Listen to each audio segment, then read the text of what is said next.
கற்றல் மற்றவருமாகிய இயேசு கிறிஸ்துவின் நாமத்தினாலே யாவருக்கும் வாழ்த்தலை தெரிவித்துக் கொள்கிறேன். ஒரு முதியவர் ஒரு பெரிய உணவகத்திலே தனக்கு பிடித்த உணவை ஆர்டர் செய்தார்.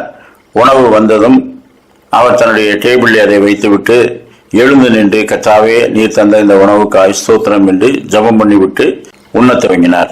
அருகிலே இதை வேடிக்கை பார்த்துக் கொண்டிருந்த 3 வாலிபர்கள் இந்த கிழவனை கலாய்ப்போம் என்று, ஐயா, நீங்கள் எப்பொழுதும் இந்த உணவுக்காக கடவுளுக்கு நன்றி செலுத்துவீர்களோ என்று கேட்டார்கள்.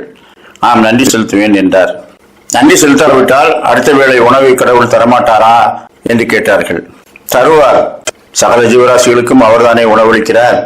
ஆனால் அந்த உணவை பெற்றுக்கொள்ளும் போது அவருக்கு நன்றி செலுத்தாமல் புசிப்பது நன்றி கெட்டதனம்.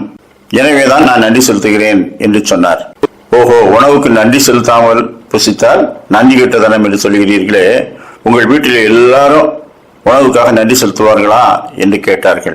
உடனே இவர் யோசித்து விட்டு, அப்படியெல்லாம் இல்லை, எங்கள் வீட்டில் இருக்கக்கூடிய நாயும் காளை மாடும் கோழிகளும் நான் உணவளிக்கும் போது ஒரு நாளும் எனக்கு நன்றி செலுத்தியதே இல்லை. லபக் லபக் என்று தின்று விட்டு போய்விடும். மற்றபடி நானும் என் மனைவியும் பிள்ளைகளும் கர்த்தர் தந்த உணவுக்கு நன்றி செலுத்துவோம் என்று சொன்னார். அப்படியானால் அவர் சொல்ல வந்தது என்ன? பகுத்தறிவில்லாத மிருகங்கள் தான் கடவுளுக்கு நன்றி செலுத்தாமல் தங்களுக்கு கிடைத்த உணவை புசிக்கும். அறிவுள்ளவர்களாகிய நாம் அவருடைய கிருபையையும் இரக்கத்தையும் உணர்ந்து அவருக்கு நன்றி செலுத்த வேண்டும் என்று சொல்லுகிறார். அதை புரிந்து கொண்டு தலை குனிந்து அவர்கள் சென்று விட்டார்கள்.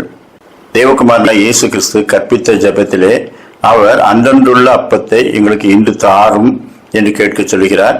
அது ஆவிக்குரிய உணவாகவும் சரீரத்திற்குரிய உணவாகவும் இருக்கிறது. அப்படியானால் நாம் நன்றியுள்ள இருதயத்தோடு அவருக்கு நன்றி செலுத்த வேண்டும் என்பது அவருடைய விருப்பம். எபிரேயர் 13:15 ஆகையால் அவருடைய நாமத்தை துதிக்கும் உதடுகளின் கனியாகிய ஸ்தோத்திர பலியை அவர் மூலமாய் எப்பொழுதும் தேவனுக்கு செலுத்த கடவோம். யோவான் 6:11 இயேசு அப்பங்களை எடுத்து ஸ்தோத்திரம் பண்ணி சீசர்களிடத்தில் கொடுத்தார். சீசர்கள் பந்தியிருந்தவர்களுக்கு கொடுத்தார்கள்.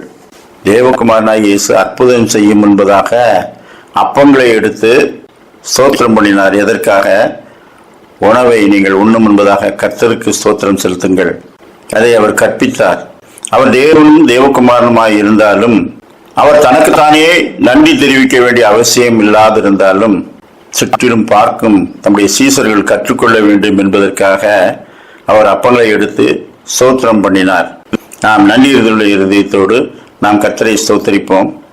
உணவில்லாதவர்களும் உணவுக்காய் போராடுகிறவர்களும் உணவில்லாமல் மடிந்து போகிறவர்களும் ஆகிய அநேக ஜீவராசிகள் இந்த உலகத்தில் இருக்கும்போது அனுதினமும் உணவை நமக்கு தந்து நம்மை காத்து வருகிற அவருடைய கிருபையுள்ள நாமத்தை நாம் எப்பொழுதும் ஸ்தோத்திரிக்க கடவோம். கர்த்தர் தாமே அப்படிப்பட்ட நல்ல சிந்தனைகளை நமக்கு தந்தருள்வாராக. ஆமேன்.